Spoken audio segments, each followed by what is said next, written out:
It's spring break, so I did what everybody else does this time of year.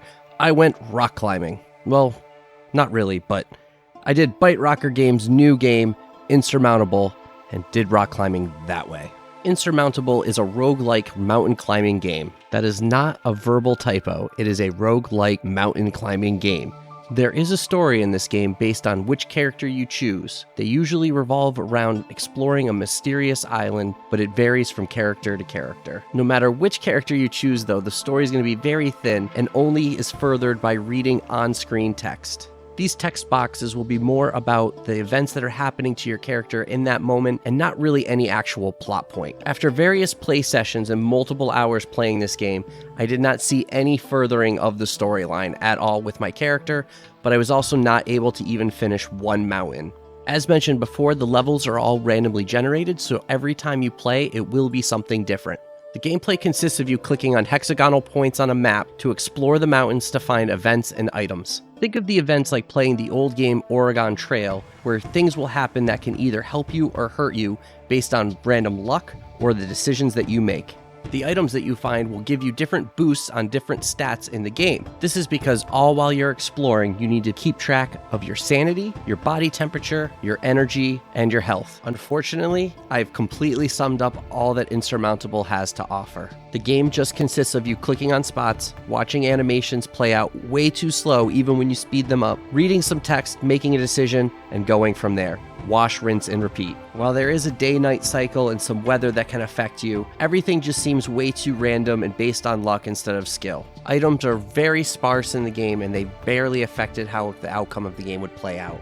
While I wasn't expecting quite a loot grind kind of game, I really felt like I would have found things quite more frequently than I did, so I didn't really feel like I had any effect on how I could change how the game would play out. While each character had different stats and skills, and there were multiple paths that you could take on the mountain, each game felt like it played exactly the same. All of this monotony is made just even worse by the fact that there are absolutely zero sound effects in this game. The only thing that you will hear while playing Insurmountable is the same music on loop over and over again. It's not that the music is bad, it's just that literally that's all you're going to hear. Enough with the negatives though, let's get to a positive point in Insurmountable: the graphics. The engine in Insurmountable is very well done, with beautiful graphics that look and run smooth. There are nice detail on the mountains that you'll see in the game with nice smooth animations, and when moving the camera around it never stuttered. In the end, I was hoping for a game that would have me want to keep playing it and do just one more turn, constantly finding items that would help me get just that little bit further, and unfortunately I did not find that. Whenever you die in this game, it is permanent, so it felt like that was it and I made no progress and there was no reason to keep trying to get further. While it's pretty to look at, this is not an early access game that's going to be improved upon greatly.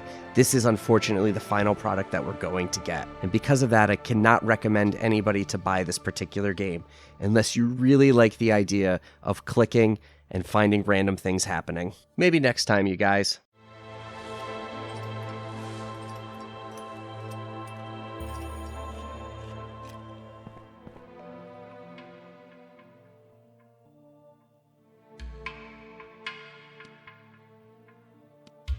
I Dream of Indie is supported by our great indie warriors. We'd now like to take a moment to thank each and every one of them. We have Mitchell, Hall, Kevalo, Bunny, Bill Tikaz, Christian Cruz, Strict9, Rosie Syntax, Chris Jackson, Nathan Moore, Peach, Adriana Amato, CJR, Jesse, Falco Lombardi, Wesley William Semple, and C. Coyle. Thank you so much for all you do for independent games, for I Dream of Indie, and for all the great developers and publishers out there. If you want to learn how to become an indie warrior yourself, head down to the description box below. There's a ton of other ways to support I Dream of Indie. Thank you however you end up doing so, and help us bring a voice to the voiceless ones in gaming.